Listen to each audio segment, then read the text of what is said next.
Okay, so slight change of plan. I was just looking, and I think it makes a lot more sense to put in our percussion now and then talk about compression. So we're just going to change around the lesson format a little bit. So let's get into some percussion, and then we'll add the compression to the percussion, just to add suspense for the compression. Now, percussion, what are we going to add? Let's have a look here. I won't go into my sample packs. Let's keep to the freebies, which you guys are playing along at home with, or if you've got your own ones, that's fine. So these are the ones that we downloaded for free. I'm going to start with a hat. There are our options.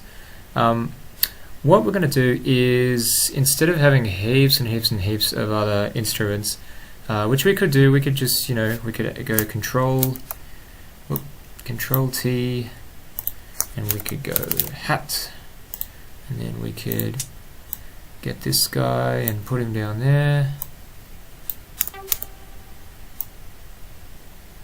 and put the offbeats, highlight that, and just go Control D a whole bunch of times. We could do that. Whoop, one less. And then turn the volume down.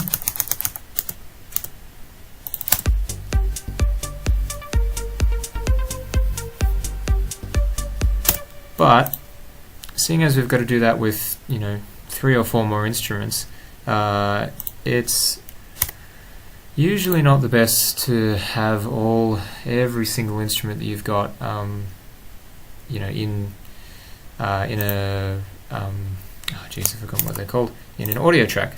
So what we're going to do is we're going to go Control Shift T, or just go right click and then insert MIDI track, and then we're going to use one of Ableton's instruments, which is called the drum rack. I'm going to drag it to the new MIDI,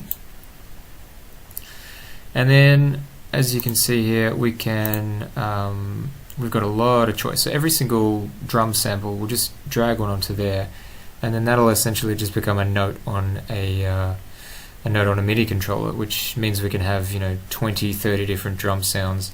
We can have a hugely varied percussion loop going, and it's not going to take up the whole arrangement.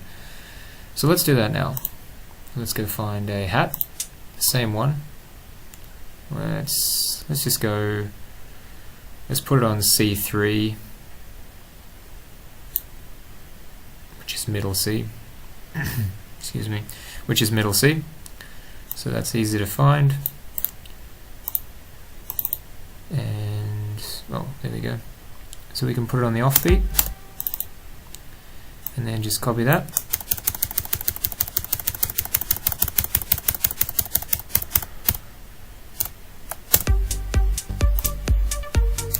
And turn it down quite a bit.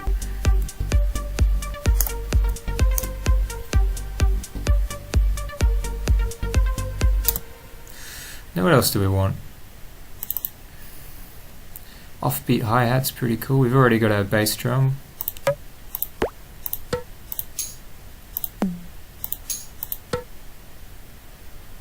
Yeah, bongo. Whatever the hell that is. Mario sound. Little doing, I don't know. That could be cool. Little bongo sound.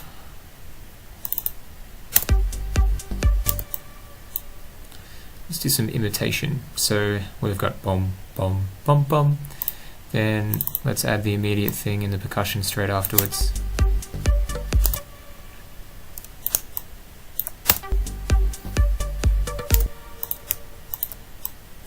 Where is it?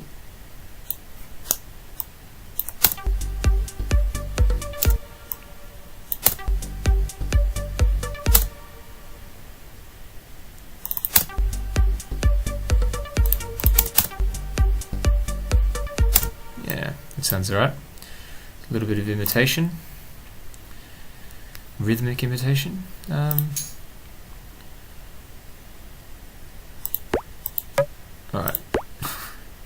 I kind of want to use this. I think it's going to sound silly, but let's give it a go.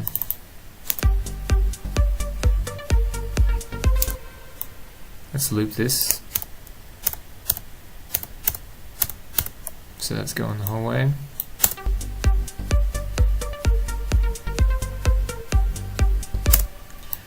And there it needs something extra.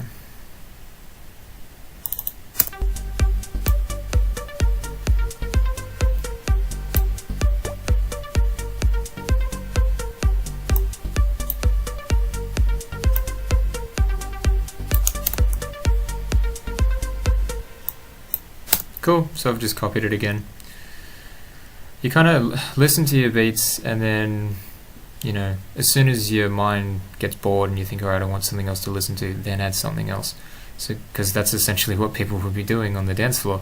They'll be listening and listening out for little sounds, and if you're getting bored listening to your loops, then they sure as hell will be. So essentially you use the same process for, you know, adding interest to your loops.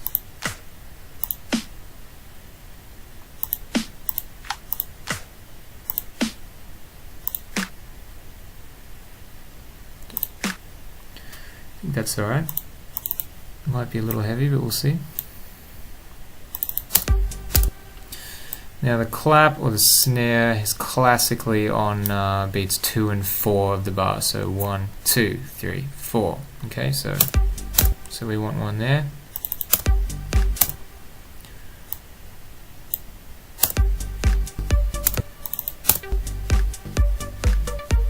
Sounds really late. I think sometimes with claps, to get them in time, you kind of have to have them a little before the beat.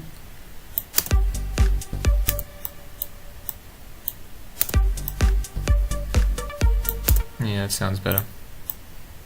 So just use your ears with that one. 1, 2, 3, 4. Okay. Command D. Command D. Command D. Command D. Command D. Command D. Command D. Okay.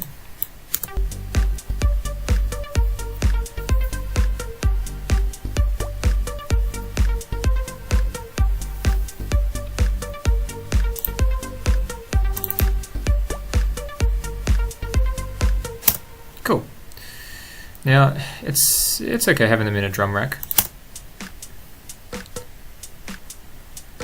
Although it is kind of nice having them out in the you know, in the arrangement view, because then it makes it easier to change the volumes. But you can do that here by changing the volumes here. So I think that sounds okay.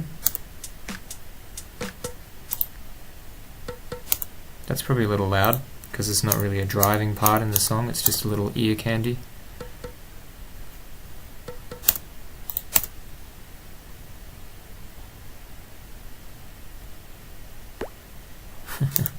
Same thing, not a driving part, just ear candy, so we can have that quite soft. Yeah, still too loud. Alright, let's try that. And clap on 2 and 4, yeah, this is really driving the song along, so we want this to be loud. Let's hear that.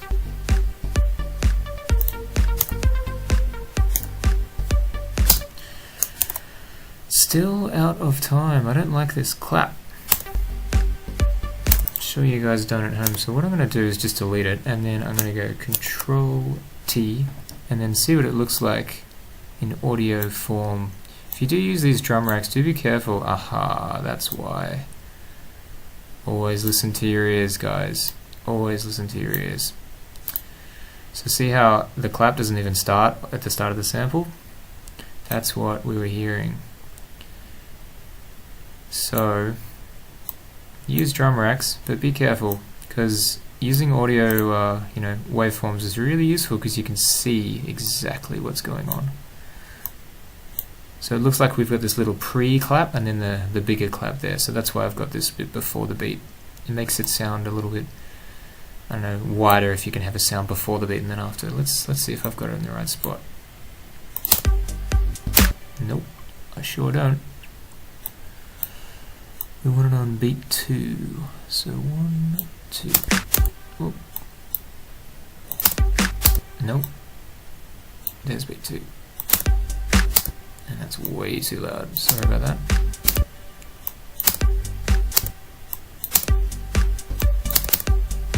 Cool. Now we can loop it.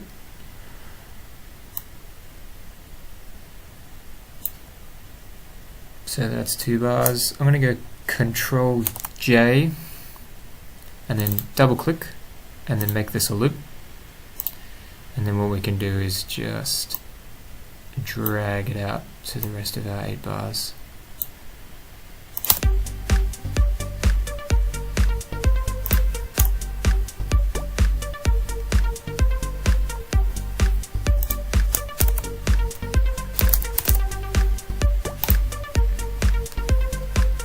Yeah, sounds alright.